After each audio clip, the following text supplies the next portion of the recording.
ये सेवा नहीं है, ये विज्ञापन है। और आप विज्ञापन के माध्यम से सेवा का भाषा बदल रहे हैं, परिभाषा बदल रहे हैं। तो ये डीएनए वाले लोग हैं उस गोवल्स के, और भारतीय जनता पार्टी में, नरेंद्र मोदी जी में, तमाम लोगों में वही डीएनए है। इसीलिए नीतीश कुमार जी को कहा था कि आपका डीएनए खराब है, मोदी जी के समान रूप हो गया, इसलिए मोदी जी ने कुछ नहीं कहा और नीतीश जी ने भी मोदी जी के बारे में कहना बंद कर दिया। और जीतन बाबू जी ने या मुकेश जी ने अगर इस बात को कही है तो वो स्वागत योग्य है। और सरकार से तो वो पहले से ही परेशान है। तो मैं जानता हूँ स्टेफनी बाबू को इतनी हिम्मत नहीं है कि बीजेपी के लोगों पर कार्रवाई कर सके। आज मैं देख रहा हूँ कि घूम रहे हैं लोग, तो जो दर्दनाक घटनाएं हो रही हैं इससे वो प्रताड़ित है। इस प्रताड़ना में वो ये सब कर रहे हैं। समय आएगा तो कुछ जरूर खेला होगा। बिहार में कोरोना काल में लगातार जिस तरह से सवाल खड़े किए जा रहे थे, केंद्रीय मंत्री रविशंकर प्रसाद को लेकर लगातार उनको खोजा जा रहा था और कई ऐसे नेता थे जिनको खोजा जा रहा था। लेकिन प्रधानमंत्री नरेंद्र मोदी के 7 साल पूरे हो गए, जिसके बाद जो है उनके मंत्री लोगों ने जो है जिस तरह से सेवा के रूप में मनाया भी, और आरजेडी की तरफ से एक पोस्टर भी जारी किया गया और साफ तौर पर दिखाया गया कि 7 साल में प्रधानमंत्री नरेंद्र मोदी ने क्या कुछ काम किया। आज हम बात करने के लिए पहुंचे हैं, राजद के वरिष्ठ नेता हैं श्याम रजक जी। उनसे बात करेंगे कि आखिर इन 7 सालों में प्रधानमंत्री नरेंद्र मोदी ने क्या विकास किया है। तो 7 साल हो गए, क्या विकास किया है? 7 साल बहुत बड़ा दिन होता है। 5 साल पहले काल में और 2 साल इसमें, और आज उन्होंने 7वां वर्ष बड़े धूमधाम के साथ कल मनाया और कहा कि संगठन ही मेरी सेवा है। तो संगठन सेवा है तो उन्होंने क्या किया? कुछ जा करके एक दिन के लिए सेवा नहीं होता, एक दिन के लिए संगठन नहीं होता। जब तक रहता है तब तक है। और जनता जब 5 साल के लिए चुनती है तो 5 साल आपको सेवा करना है। एक दिन सिर्फ कुछ सामान बांट देना, एक दिन कुछ सैनिटाइज बांट देना, एक दिन मास्क बांट देना, कुछ लोगों को अपना चेहरा चमकाने के लिए और उसका प्रचारित करना, ये सेवा नहीं है, ये विज्ञापन है। और आप विज्ञापन के माध्यम से सेवा का भाषा बदल रहे हैं, परिभाषा बदल रहे हैं। ये काम बीजेपी जैसे लोग कर सकते हैं, क्योंकि इसकी मनुवाद की जो मनु संहिता है, और ये गोवल्स के वंशज हैं। गोवल्स का डीएनए जो था वो था कि एक झूठ को 1000 बार बोलो, लोगों को सत्य समझने लगे।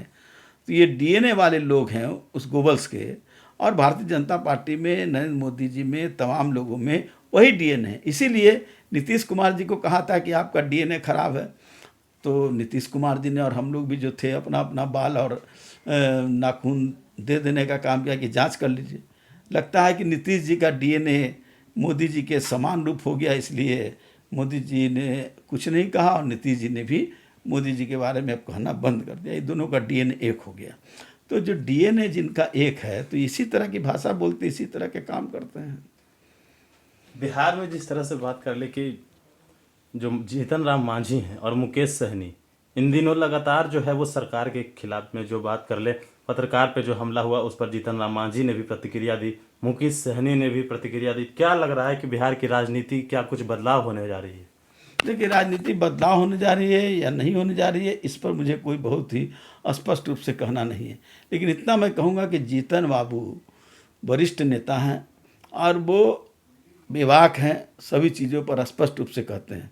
पत्रकारों पर जिस तरह से मुकदमे हुए, वो अपने आप में, जब हम लोग प्रेस बिल के खिलाफ हम लोगों ने जेल गए थे, मार खाए थे और कई महीनों तक हम लोगों ने जेल रहने का काम किया था, और आज जिस तरह से प्रेस पर अंकुश लगाने का काम किया जा रहा है, तो ये अपने आप में दर्दनाक है। और जीतन बाबू जी ने या मुकेश जी ने अगर इस बात को कही है तो वो स्वागत योग्य है।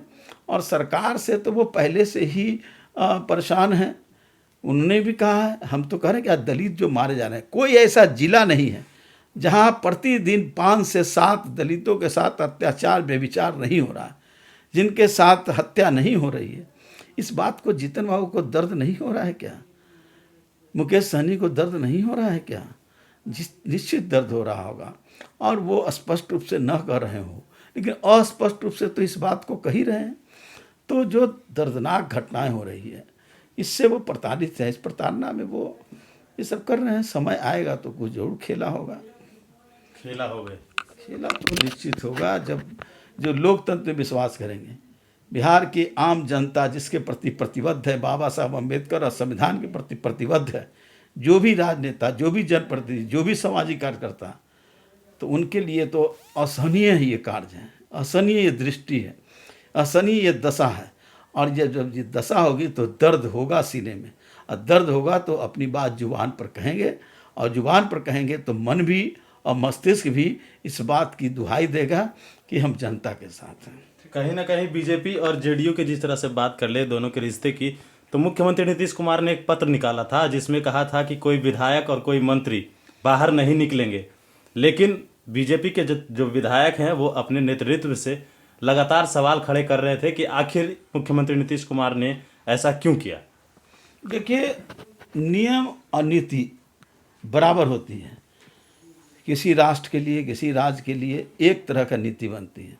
जब नीतीश कुमार जी इस राज्य के मुखिया हैं, अगर उन्होंने ये नीति बनाई कि कोई लोग नहीं जाएगा, इसके बावजूद भी जो जा रहा है, तो आप कार्रवाई कीजिए, आप उन पर सख्त से सख्त जो कानून सम्मत जो कोरोना प्रोटोकॉल को जो तोड़ रहा है, ऐसे लोगों पर कार्रवाई कीजिए। लेकिन मैं जानता हूँ स्टेफनी बाबू को इतनी हिम्मत नहीं है कि बीजेपी के लोगों पर कार्रवाई कर सके। आज मैं देख रहा हूँ कि घूम रहे हैं लोग, कुछ लोग, हमारी पार्टी के लोगों ने भी केयर सेंटर चला रहे हैं, रसोई, लालू रसोई चला रहे हैं ज़िले में, लेकिन वो प्रोटोकॉल के तहत रहते हुए आदेश लेकर के।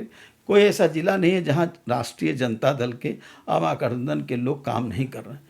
लेकिन जिस तरह से भारतीय जनता पार्टी जिस तरह से खुलेआम इस प्रोटोकॉल को तोड़ रही है, वो अपने आप में इस बात को दर्शाता है कि स्टेफनी बाबू नीतीश कुमार जी पर उनका कोई विश्वास नहीं है और उनके आदेशों का उल्लंघन कर रहे हैं। अब नीतीश कुमार जी को तय करना है कि उनके आदेशों का उल्लंघन करने वालों पर क्या कार्रवाई करते हैं। जनता इसको देख रही है बड़ी गंभीरता से। तो ये थे हमारे साथ राजद के वरिष्ठ नेता श्याम रजक जी, जिन्होंने बताया कि 7 साल प्रधानमंत्री मोदी के पूरे हुए और लगातार बिहार में जो सवाल उठ रहे थे जीतन राम मांझी और मुकेश सहनी को लेकर, लगातार यह कयास लगाया जा रहा है कि क्या ये अलग पार्टी में जा सकते हैं, क्या राजद को जिस तरह से कहा जा रहा था। तेजस्वी यादव ने पहले भी कहा है कि बंगाल के बाद खेला होवे, तो ये जो खेला होवे लगातार संशय बरकरार है। अब तो देखने वाली बात ये होगी कि आखिर जब लालू प्रसाद यादव पटना आते हैं तो क्या कुछ होता है। तब तक के लिए आप बने रहिए न्यूज़ फाउंडेशन के साथ। नमस्कार।